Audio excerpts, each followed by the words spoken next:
All right, welcome to the PNW PeakBaggers podcast. I'm Bill Goodgion. I'm the founder of PNW PeakBaggers, and I am your host. And our guest today is Greg Henriksen. Greg, thank you for being here. How you doing, man? Pretty good. Yep. Thanks for having me I know on. you're a little bit nervous, as everybody is, but we'll get through that, right? You'll be all Oh right. yeah, yeah. Sweaty palms, like I'm near exposure. I think. Yeah. So, hey, Greg's been with PNW PeakBagger since February 2019. Greg is born and raised in Seattle. He's married with 16-year-old son and twin 14-year-old girls. So that's got to be interesting. Side note, it's his son's idea for his unusual WTA username of kids won't hike. I've always wondered about that, so I'm glad you told me what that was all about. We'll have to learn more about that, I'm sure. So Greg did a lot of hiking in the Boy Scouts. He actually did 250-mile hikes. That's pretty ambitious as a Boy Scout across the Glacier Peak Wilderness area from Kennedy Hot Springs to Holden on 2 consecutive summers in the 70s, right? The second one, Yes. he actually led as a 15-year-old. That's super cool. I'm sure there's some good stories we'll hear of that. He also did some hikes with the family and his dad. Many times they would want to just get to the top of mountains, get some crazy cool views. They also did a lot of stream fishing, which entailed hiking up and down the riverbank and bushwhacking his way to find some good fishing holes. Interesting. I think that's how Ed Kenny said he started peak bagging, was from a fishing trip. In high school, Greg took up golf, and as those high school sports do, they take up all of your attention, especially when you get good at it, like Greg did.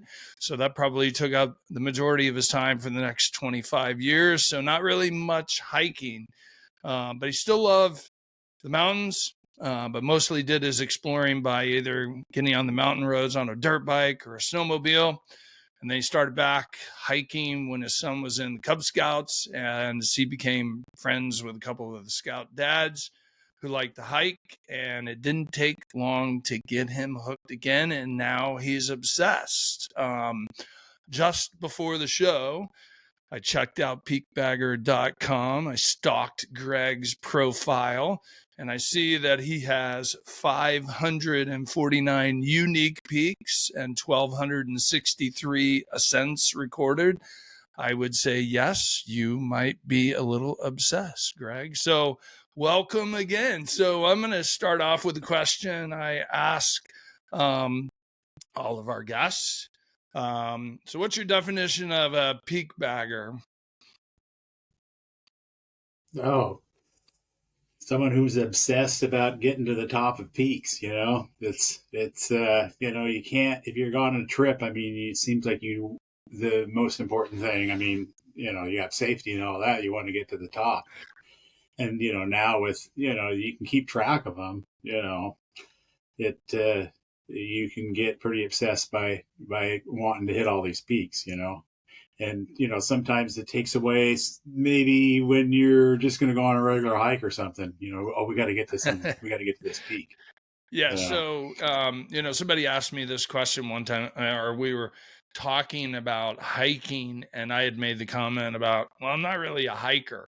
And they thought that was funny because I hike all the time, but I don't really consider myself a hiker. Like, I don't go hiking to go to a lake, really, or go hiking to like just check out a trail. I go hiking to get to the top of a peak. If I'm gonna put some shoes on or some trail runners or something, I'm getting to the top. That is my goal. So you're working.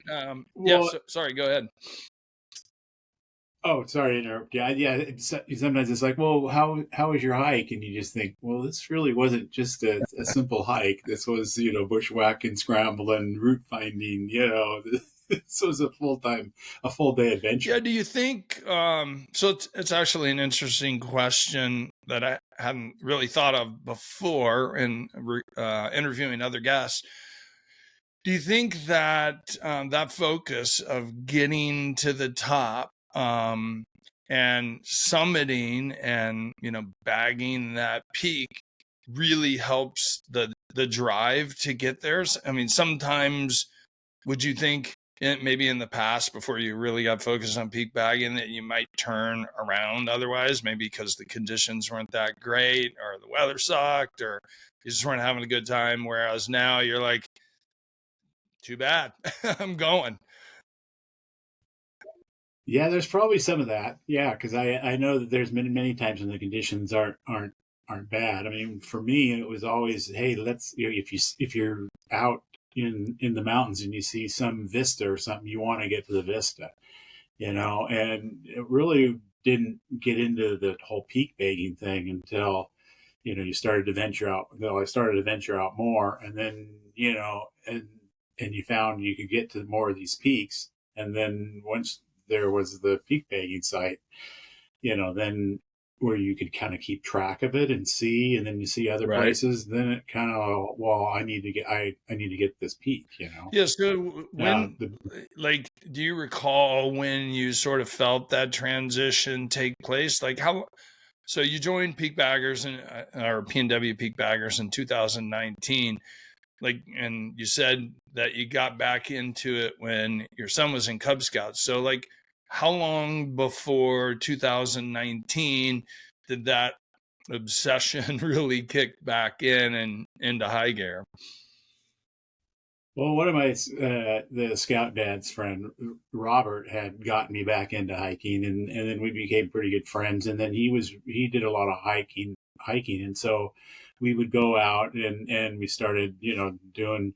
We'd go up to a couple peaks. We did like Silver Peak, and I think we did like Sorcery or something.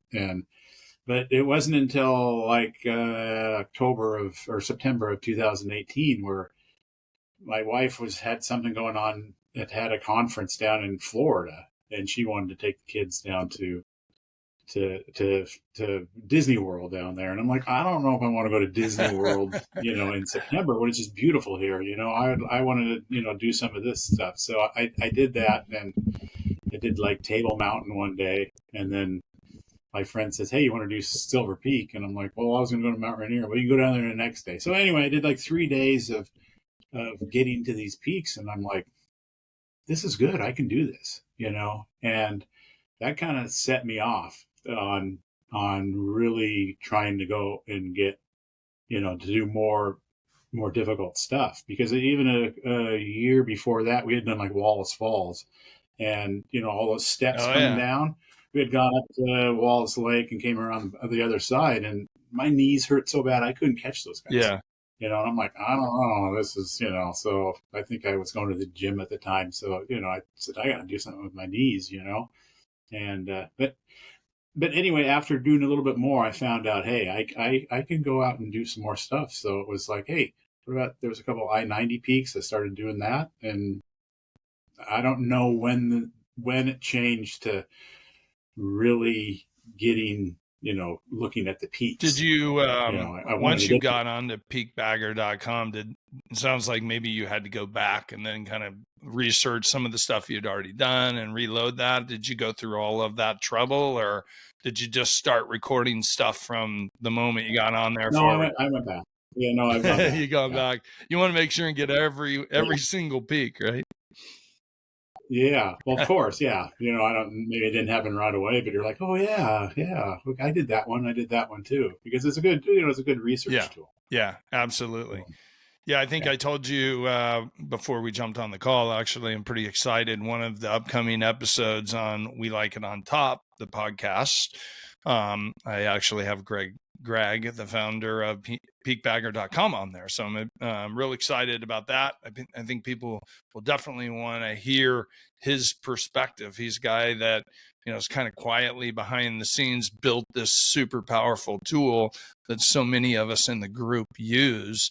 And we've connected to each other and shared tracks and, shared beta, not only through the PNW PeakBaggers group, but also through Greg's website. So, yeah. So you talked about your knees. You and I are about the same age. Actually, I saw you here not too long ago up on Granite. I was kind of I'm recovering from a back surgery that I had over the summer, and you and I were commiserating about injuries and, the toll that the mountains take on us older guys. So how do you combat some of that? And, is that just part of what it is? And when injuries come up, you just deal with them? Or do you have a plan where you're trying to stay ahead of that? No, I have no plan. For a while there, another guy, Glenn Anderson, who I do a lot of hiking with, he just had hip surgery, and he's close to our age, and I've never, he had had to take like 3 or 4 months off on that, but I've never really had to stretch, but now I really need to start getting into the stretching. The one of the things is in this the last couple of months, I probably need to take a break. But I'm I'm wearing 2 ankle braces, going out on hikes.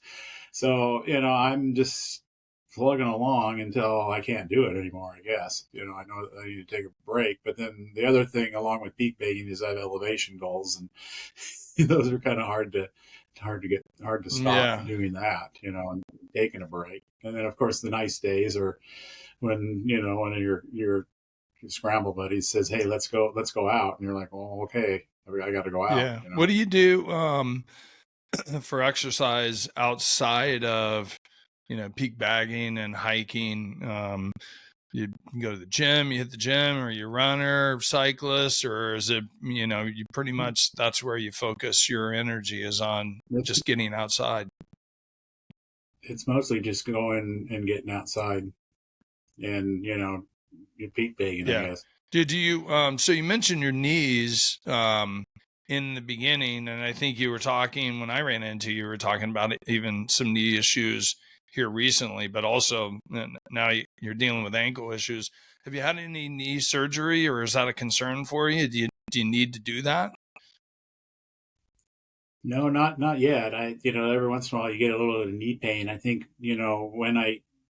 one of the things is that I think, because I've been going pretty hard now for about 3 or 4 years, that you build up some good muscles and in and around the ankles and in and around the knees, to where I haven't really had too many problems, because they're always in some of the stuff that we're doing, we're not just on a regular hiking trail, we're going on like a climber's trail. There's always sideways motion. If you're snowshoeing, your legs and feet are going sideways all the time. And I think over the course of time, we kind of build up some good muscles in there that you're able to do that. Yeah. Because I remember, getting started. I mean, it was a struggle. It was a big time struggle. And I look back and I can't believe I can, I'm doing some of these things. Yeah. So that's been very helpful. But I know the age thing is that we all got it coming. And the stretching thing is something that I've really had to force myself. No, I love that. That's a really good recommendation. One I need to probably take a lot more seriously myself. Last 2 years for me, really, I've had some big injuries, and has really stopped me from achieving some goals that were really important to me, and is so frustrating to feel like I'm starting almost like all over again. Somebody asked me to go on a hike tomorrow, and I'm like, man, I can do like Mount Si, but I'm not doing anything more than that yet. Like I'm just not there. My back's not going to allow me to do that, and I just have to be really patient, which is something I'm not good at, and a lot of us aren't. When you get injured, that's the risk, is that you'll go back and re-injure yourself. So, yeah, you don't want to do that with the back surgery. You just need to kind of follow what they say, but you're probably going to want to push it too. Yeah. So, hey, Greg, you talked about your friend that you started to do some hiking with from the Scouts, and then you talked about other people. I'm sorry, I forget his name, that you kind of mentored you and helped you out. Like who are your like go-to partners, if you're okay mentioning them, or they're okay Sure. you mentioning them. And then second part of that for you, like, what makes a really good partner for you? What are you looking for when you're heading into the mountains with somebody? I know this is like a really important thing because people come into the group a lot and they're looking for hiking partners, and they get frustrated, or climbing partners. They get frustrated that there's not just a line of people who volunteer and say, I'll go with you. There's a lot to it when you pick somebody that you're going with. I mean, you and I have seen each other out on the trail several times. We've never hiked together. And, I assume we would be compatible, but you just don't know until you get out there. Right. So talk about your pals and partners and what you look for. Well, I have two pretty much go-to partners. One of them is Angie Cooper, and the other one would be Glenn Anderson. And Angie and I met on the trail, and Angie does WTA trip reports, and so we had read each other's trip reports and then met on Snoqualmie Mountain back in 2019. And then just kind of were doing some messenger things, and then, went on our first hike, just before COVID happened, like in February 2020.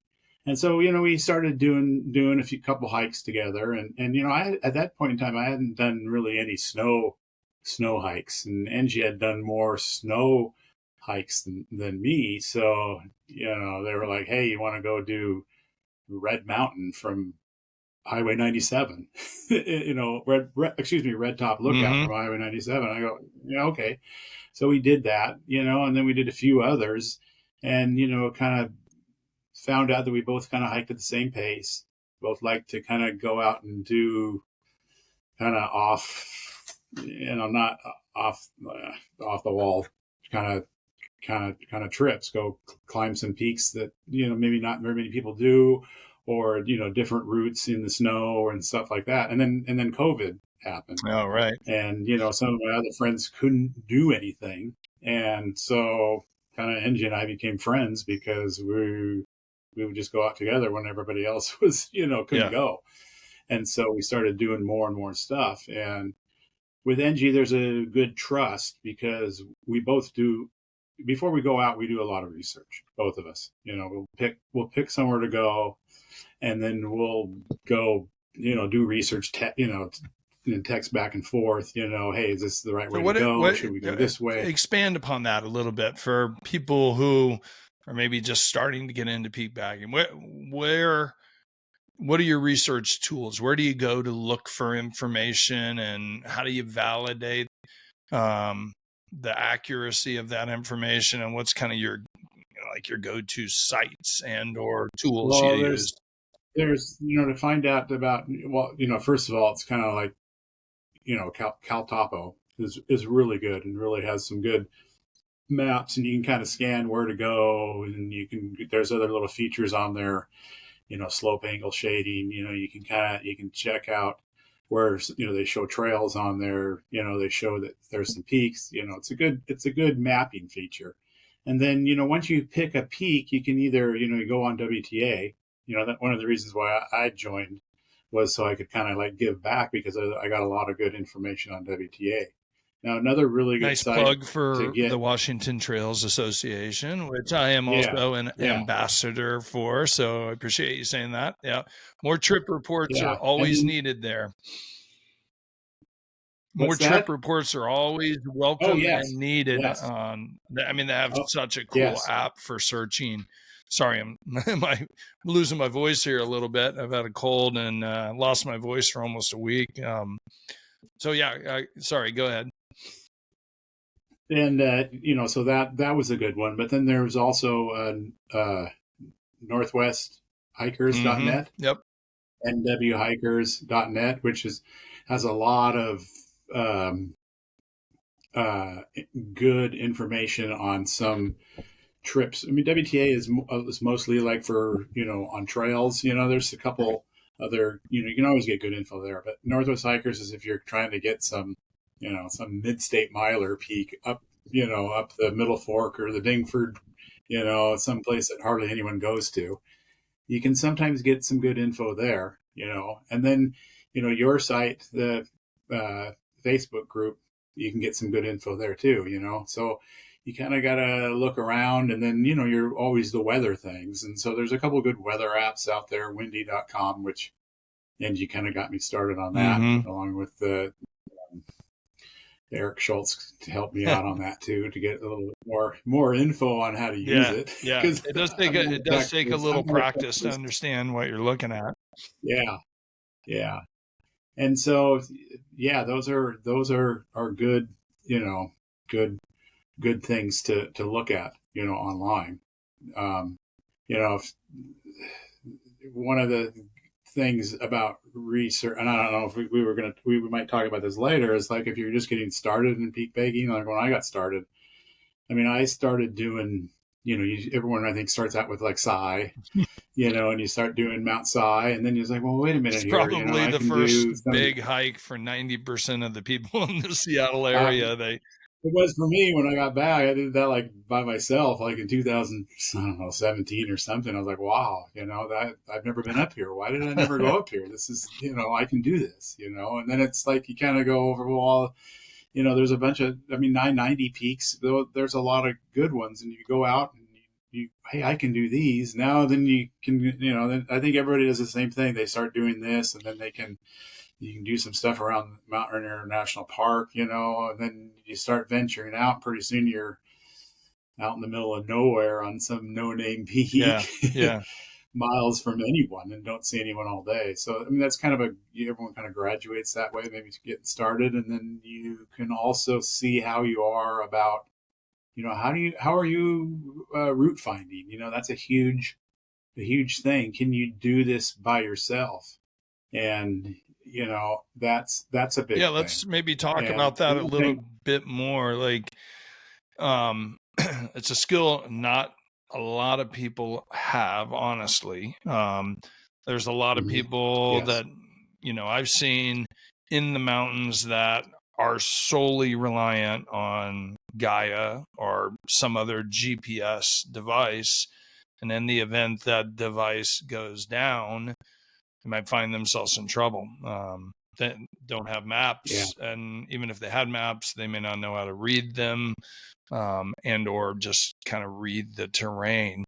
How did you improve your skills there, and what do you do when you're out in the mountains now? What do you use?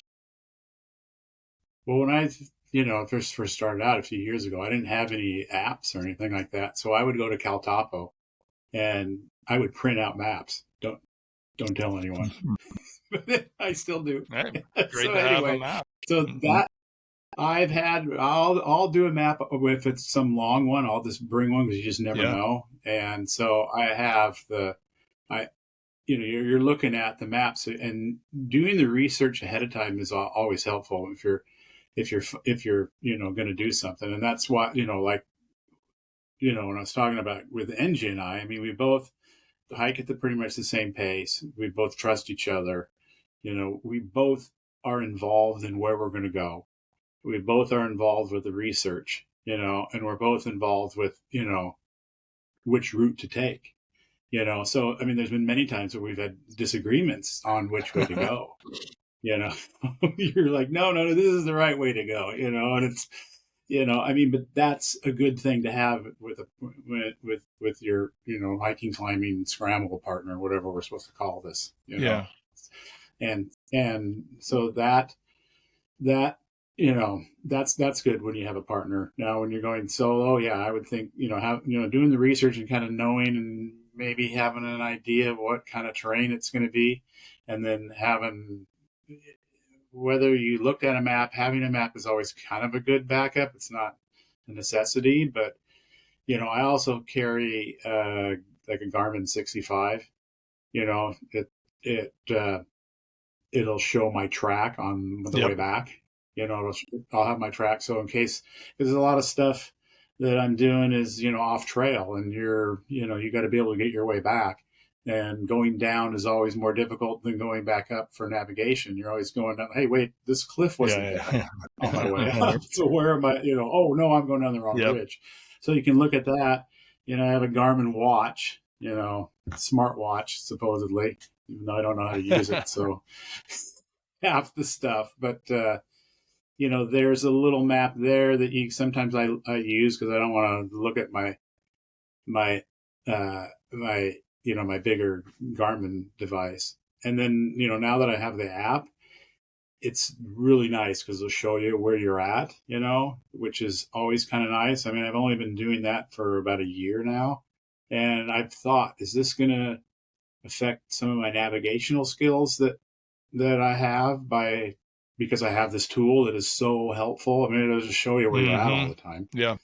But I've also had it where it's not, you push the button and it's taking a while to show you where you're at. I've had that happen plenty of times. If you didn't preload it, it's on grayscale and you're like, well, where the hell am I?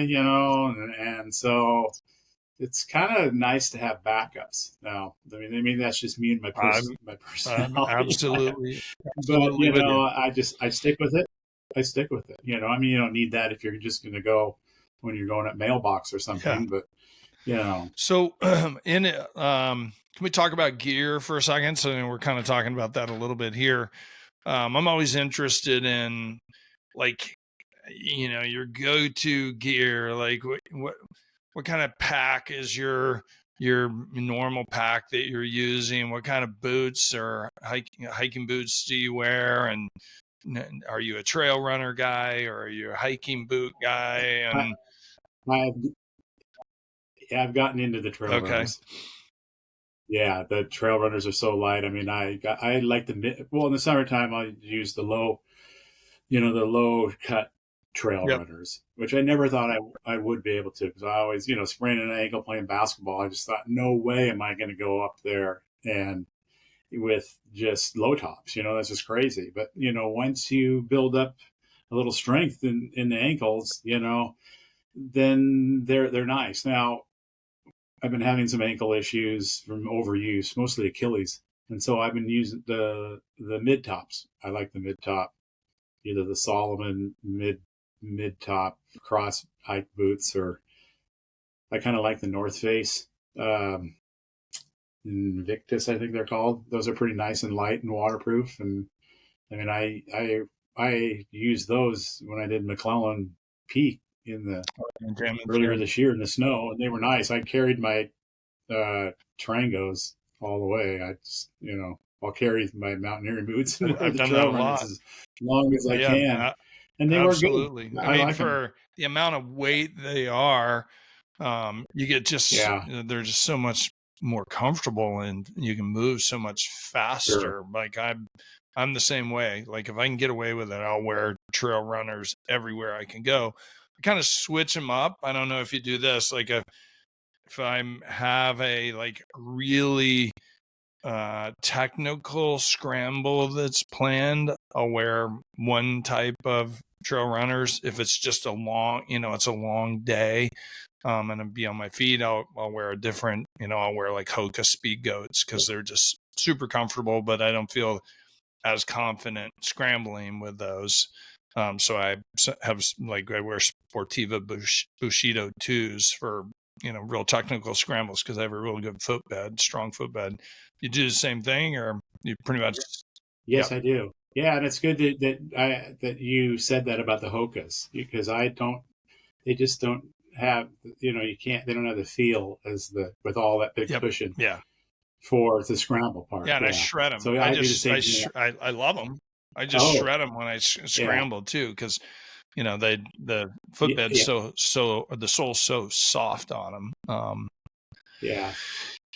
Well, the one thing about the trail runners, I mean, I end up shredding the sides of them, with a lot of bushwhacking mostly. I mean, they're not the greatest. Trail runners are awesome, but they don't last as long with some of the stuff that I'm doing, because you either scrape them on rocks, by scrambling, or your boulder fields, talus fields, or they get ripped from the kind of the Yeah. schwacken type Yeah. of Right. off trail Are you stuff. poles or And no so, poles guy? no, I'm a pole Okay. guy. I have to have Okay. poles. Yeah, even I've done a couple. I've done a couple where I'll ride my dirt bike up a road, and then I'll go on a hike from there, and I go, oh, wait, I don't have any poles, so then I'll go find a couple Oh, sticks. right. I'm hiking with sticks, but no, I'm one of the few that use poles going uphill. And coming downhill, yeah, all the time. And I'm thinking that might be helping with not having some knee pains and stuff, especially at my age, doing some really steep coming Yeah. down. Yeah. I don't know. I just like them. I've done some stuff without poles. I'm like, oh wow, this is Yep. different. Yeah. I hear you. So, let's talk about some of the memorable peaks out of those 542. I think the number was unique peaks. Are there a couple that stand out where you're like most proud of yourself, or you feel like those were a couple of crowning achievements for you, or was it more about finishing up a list of peaks or a set of peaks? Oh wow, there's been quite a few good ones. Every year you end up doing some really nice ones. And a lot of it is not getting to the peaks, but it's the journey. It's the journey getting there. Like I did, we did Buck Mountain this year with Angie and Yep. Brenda, uh, and I mean, just the beauty there was just phenomenal. I mean, it's just, there's been many times where we just sit back and just go, "Wow, Right. you couldn't design this." It's like when we did Buck, right? When we got oh past Berg Mountain and Buck Mountain, there's this this larch forest, and it's like green, yellow grasses with larch forests and lakes and mountains, and you're just like, this is like a Yeah. park, but it's better Yeah. than a Right. park. I mean, no one could ever design this, and you're just looking at this going, wow, and some of the other ones where it's taken us all day. Maybe it takes some other people less than all day, but we end up catching, amazing sunsets. And, we just did one up at Sparkplug Mountain, which was pretty nice. And so, the journey itself is quite a Sparkplug bit of it. Mountain. I'm not familiar with that. Where is that? That's up by Stevens Oh, Pass, Surprise and Glacier Lake, Surprise okay. Creek up there. Yeah, on the kind of the northeast side of Mount Daniel, Okay. Yeah. Interesting. between Mount Daniel and the Yeah. So what's the stats Chihuahua. on Sparkplug? Now you got me interested. Then, like I might have. Oh, what was it? Let's see where I have it. It was like 16 miles and 5,000 Oh, something with snowshoes. that's a big day. Yeah, Yeah. yeah. It wasn't all snowshoes until the end, and we were able to follow. I think we followed Kelly and Brenda's Oh, track got it. for quite a long time. Okay. Maybe Yeah, that's why Kelly, it you had sounds Kelly on. familiar to me, because I started scratching my head. Like, I know somebody has put up a trip report in the Facebook group about it. May have been Kelly or Brenda. Oh yes, it was. Yeah, they were following Eric Schultz's track. Okay, maybe that was it. done Yeah. yeah. They did Mac Peak. Yeah. So anyway, Yeah. What yeah. do So you what I ask this, not sometimes people don't really want to give this one away, but is there a peak you're like, man, I'm never going back to that thing again. I have no desire. You can't pay me to go there again. well, you can never say never, because some of my other hiking buddies, like because I drove Quartz Peak. I just did Quartz, and it's a peak up the Middle Fork River, and it's on the Alpine Lakes home court. It's number Yep. 100, so it's on the bottom of the list, but it's kind of a tough peak to get to. Once you get up near the top, it's not too difficult, but you go up this ridge, there's no trail, and then you get to the top of the ridge, it's kind of difficult, and then you have this traverse that is huckleberry bushes up to the top of your head. Man. and it's rocks, and it's half snow and rocks, and you think you have a good line, and then you find a cliff. So then you got to go up 50 feet to find another way to schwack through the huckleberry bushes. And, people will do it on snow, but if you're in snow, then it's side hilling on super steep snow. And, you got to be careful of avalanche conditions. And, you don't know if you're going to step in holes and stuff. And so when you go, I chose to go in a few weeks ago. And, it wasn't too bad, but I don't mind bushwhacking too much. But after doing that one, we just did another one, and it was only like waist high. I'm like, oh, that wasn't bad. Right. There's always some perspective to be gained when you have those type 2 days, no doubt. Sure. And I'm not one that likes a whole bunch of exposure. Here I am, love to get to the top of mountains and things like that. But when it comes to exposure, I've turned around a few times. Yeah. Okay. So, we're getting close here on time. Just a few more questions, maybe if I could. What do you like most about the PNW PeakBaggers group and community? Oh, well, there's lots of things. I met quite a few awesome people through it, and because I've gone hiking with quite a few of the members, or maybe a half a dozen of the members, and just they're super nice. That's great. You get a lot of good information on it. With everybody's, with not only their pictures, you also get beta for what the weather's like, what conditions are like. It's really good. It's really helpful. What was there? What about any recommendations for us on how we can get better or improvements? I mean, we're constantly looking for things to do. I mean, this podcast came out of that. Like it was an idea of mine where I wanted to do like a member spotlight, and I thought that was sort of one dimensional. I'm like, well, we'll just do a podcast. We'll get people on and talk to them so people can get to know them better and share more advice and get to know each other better. We now have those new chats where people can, we have the marketplace chat where you can buy and sell gear, and you can look for climbing partners and, just general. Is there anything there you're like, man, I wish you guys would do this, or have you ever thought about X? No, I haven't. You did those chat groups. Those were pretty good. No, I can't really think of anything. Well, if you do, you know how to get a hold of me. Yeah.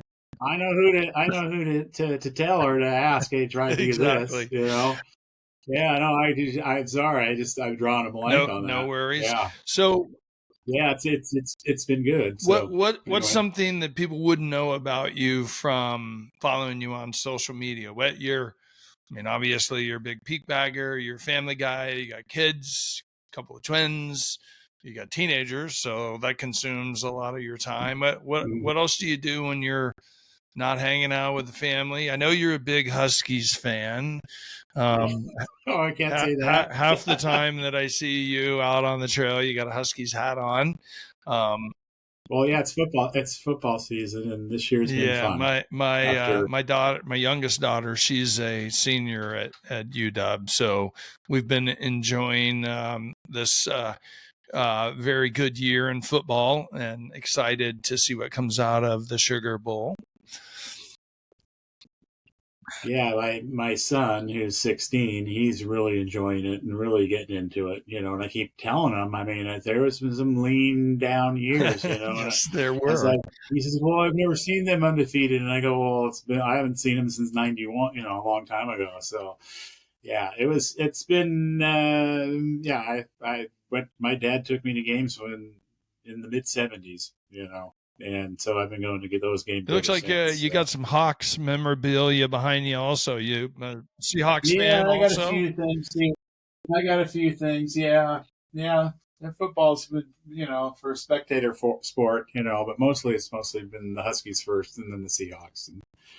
And that's what I, do. You still golf? I have Yeah, I don't really do too much golfing anymore. I mean, I do occasionally, but I just don't.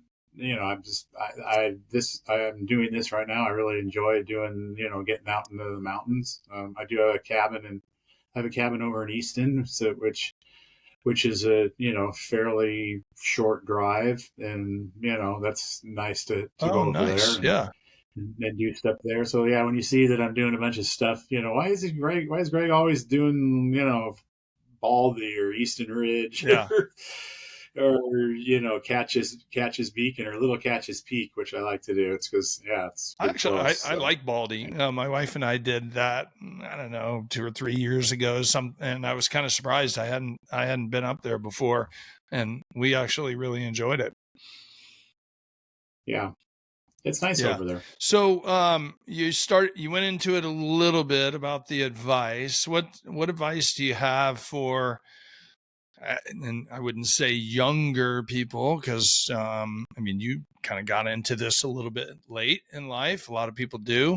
I know plenty of people who didn't really start hiking until their 30s, 40s, 50s.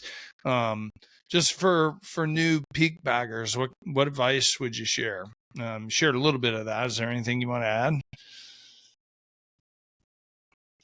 I mean, I would just take it slow. Start out doing some minor stuff and see how you're doing and see how you feel. Do you feel you know it's probably best if you can go out with someone. It depends on how you feel, how comfortable you feel, out in the wilderness, on whether if you want to do this or not. And start out with, there's always people on Mount Si. There's always people on mailbox. But even just going to Tiger Mountain, I mean, we're so lucky around here. We have so many places to go. I mean, I go to Tiger all the time. Tiger Mountain is great. Yeah, I know I've run into you a few times on Tiger.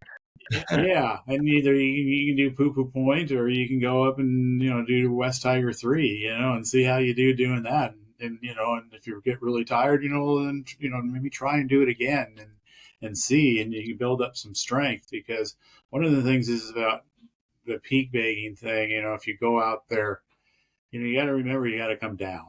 And some of the stuff that we do, and I'm sure everybody on here is, you're going down some super steep stuff. I ran into Kelly a couple of weeks ago on Putrid's Peak, and she was going down that thing, and we ended up going down there too. And I'm like, that is one tough thing going down, and you got to be careful. In the snow, it can be very dangerous. The snow, even without the snow, the first time I did Putrid's Peak, I went down it, and I fell head over heels. I was, my cell phone flew out, and I went tumbling down and knocked a big boulder down. And now that with more experience, you have a less, you have built up some muscles, and you have some good, sorry, I just lost the word. That you can get down there. Your confidence is increased, your endurance is improved, your stamina, all of these things that are so important. Only happen through repetition and time. And I think that's one thing. A lot of people who first get into it, they want to jump from, hike 1 to all of a sudden, I'm going to go climb Mount Rainier, or I'm going to go attack the Bulgers. And most everybody that comes on here, and 90% of the people that are in the group that have bagged hundreds of peaks, it's something that has taken years for all of them. It's it takes time. It takes a lot of work and commitment and effort. It doesn't happen overnight. So your advice to be patient and take it slow is good. Greg, where you're obviously on Facebook. You are on Washington Trails. What's your trail name again? Your app name on Washington? It's Kids Won't Hike. Yeah, I can relate to that. My true. kids now, my oldest, and I have 2 girls, They like hiking, they enjoy it, but they're not committed to it in any way now. I mean, they like to go do some car camping occasionally, and then we'll go do a hike. But when they were younger kids, no way, and they don't want anything to do with it. Yeah, no, they when they were younger, they kind of liked it. We did a few things, but they never. No, we don't want to go hiking. And so it's just like it was hard. We tried. I tried. Hey, ice cream afterwards. Bribe Treats them, that works. afterwards. Yeah, no, the bribing doesn't work. And my poor son, he's he did mailbox in the fog. He did Bandera in the fog. We went to Mount Rainier in the fog. We did North Cascades Highway in the fog, in the clouds. You can see like a quarter, a smidgen of all the beauty up there. Right. He's like, what the heck, Dad? So No, I took him. He went to I don't know, Mount Gardner over here in the just off of I-90, and it was a nice day. He was like, wow. So, there is still hope for him. So people can check out your trip reports on Washington Trails. Yes. They can follow you on Facebook. Are you like anywhere else, like Instagram, or you have a website or anything where you're just keeping track of all your stuff separately and loading it up on PeakBagger? You have a public profile there, so people could follow you there, right? Yeah. Those are pretty much the three. Yeah. Okay, great. Yeah. Well, hey, Greg, I mean, it's been fun, man. How'd it go? You passed the sweaty palms? You good? Yeah, I did. There's no more sweaty palms. So yeah, it's like I made it across the crux. You did. You made it through the crux. You did a great job too. Yeah. Again, I apologize. My voice is not 100% there. It sounds like I'm going through puberty again.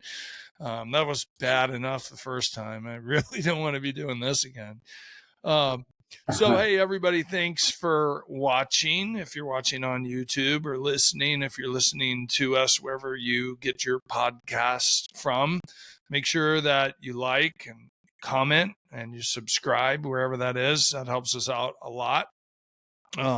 Make sure you follow us on social media. And for those who are watching or listening that aren't familiar with the Facebook group, that's where a lot of this community happens, and that's where people are sharing trip reports and meeting each other. And Greg talked about the various folks that he's connected with that have helped him along his journey. That's what we're all about. We're all here to help each other. Check out our website. Greg is proudly wearing a PNW PeakBaggers hat. I see that. That's very cool. It's a cool color too. I like it. I've got one. I've got a shirt on. We have some other merch on there, some new stuff, some really cool stuff. Let's see, I got a water bottle hiding back here. But we got other stuff that's on the website that you can't find really anywhere else.